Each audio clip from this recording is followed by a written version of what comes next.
Hey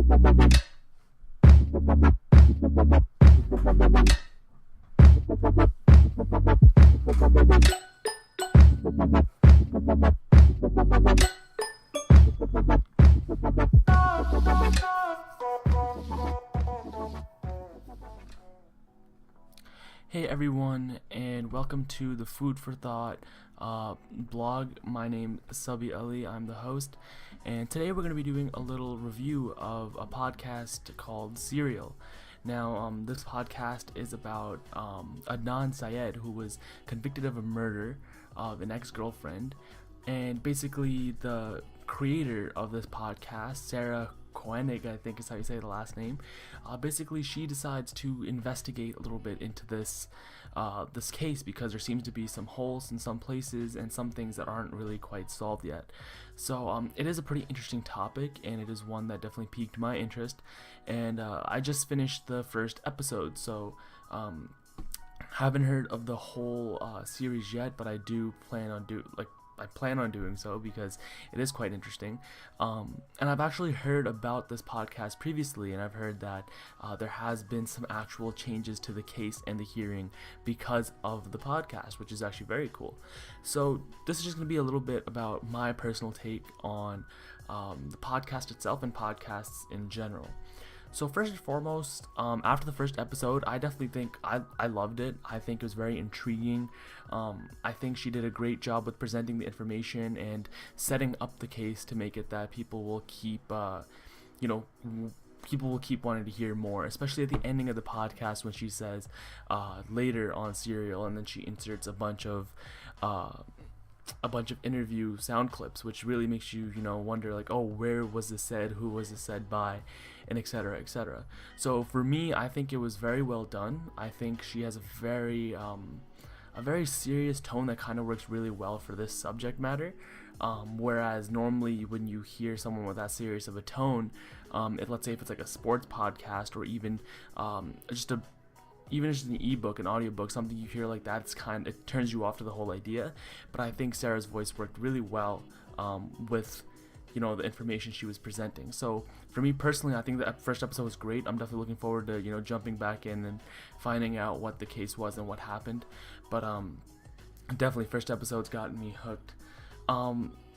So this, like I said, the format of this podcast and why it works so well is because it's investigative journalism, and it's essentially her investigating into this case and presenting information while she investigates, or even just how she did the whole thing, which is really interesting. It's not something I've really dove into before in my readings or even in the podcasts that I've listened to before. It's not something that's very common, but I find it very interesting. I think it's just like the same hook that you get in most mystery novels or horror movies and mystery movies and stuff like that. It's there's always looking forward to this gray space of what happened, who did it, and it's that mysterious intrigue, which I think it's very appealing for someone like me, especially. I think I really enjoy the unknown parts of a story.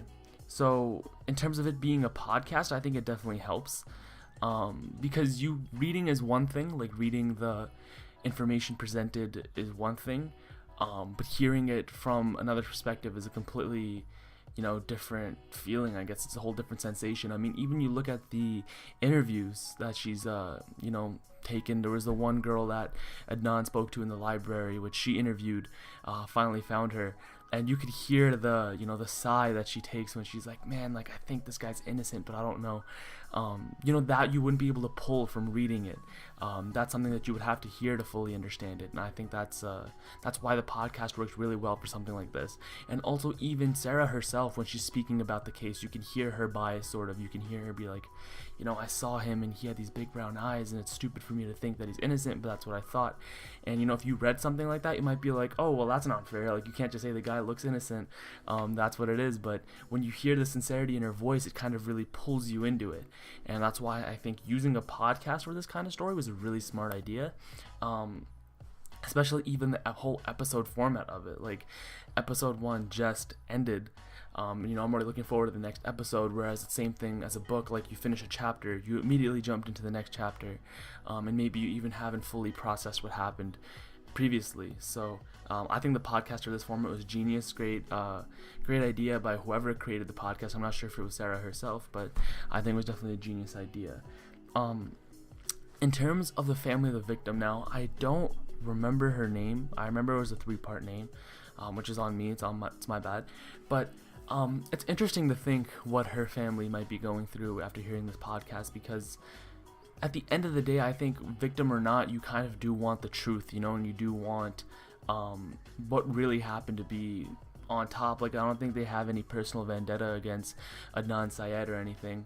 And it might be kind of painful to hear the same story told over again. And we've heard accounts, really gruesome accounts of, what happened to her. And I mean, yes, it is painful to hear that being dug up 15 years later. But I think, you kind of have to. If there's even a little bit of gray area on whether who's innocent and who's guilty, I think if I'm the family of the victim, I'd really want to know who was it, for sure. And that's why I wouldn't think it'd be too harsh. I'm not sure even if they listened to it when it originally came out. Maybe later, when the podcast had some serious effects on the actual case, they might have, went back and listened to it all. But I think at the end of the day, there wouldn't have been anything too rough for the family. But yeah, like I said previously, relating it back to the whole podcast format, that's another thing. If the family was reading this type of information, it'd be completely different. They'd be like, oh, well, you can't question our daughter's, case and bring all these motives and all these random people back up like the judges did, whatever. And I understand that completely. Like, if you were reading something like that, you'd be kind of offended by it. But it's different when it's a podcast, because I think Sarah genuinely wants to know. She's just curious. She's interested in the case, and I think that's a whole different situation, which is personally why I like the podcast above reading it as well. I mean, it still gives you that little bit of area of, use your imagination to fill in the gaps, use your imagination to fill in what Adnan Syed looks like, what his friend looks like, what their library looks like, and everything. That's up to you, even the friends, all of that you're imagining. But at the same time, the voices are being plugged in, they're being brought to you, and that kind of helps your imagination. Even if you think about it from like a movie versus a podcast, like a movie tells you, this is what this person looks like, this is what he sounds like, this is what the area looks like. And I mean, in some places that's definitely a benefit, but in something like this, I think it's better to, use partially your imagination and partially information you're given, and then create this perfect story in your mind. So personally, I love the podcast format. And like I said, this is not the first. I'm following a few. I'll leave the links to the podcast that I'm personally following down below on this blog, so you guys can check those out as well. And finally, so it says Koenig opens a podcast by challenging the idea of memory, and that was interesting too. I didn't expect that to be the opening of the actual podcast.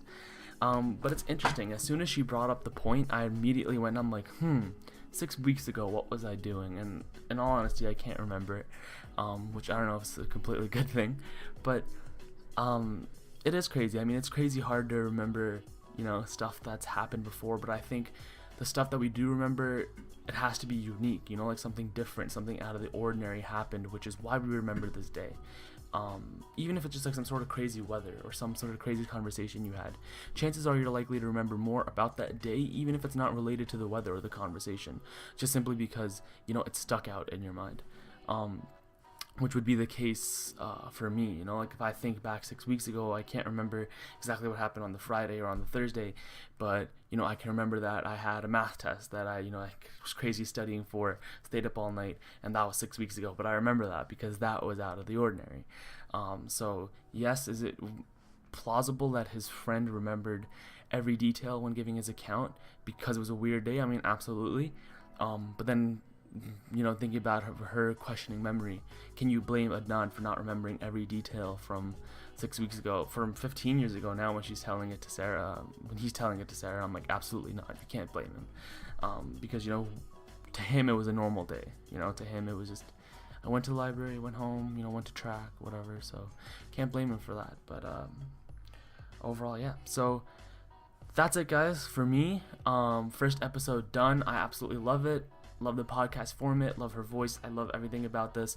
I'm super intrigued to get into episode 2, 3, and see who she talks to and what they reveal about the case. And I'll try to get back and do more reviews of the podcast as we go on. That's it for me, guys. Any comments, please leave them below. Any questions, please leave them below as well, and I'll try to get to them. But other than that, that is it. Thank you for watching. Sabiali, Food for Thought.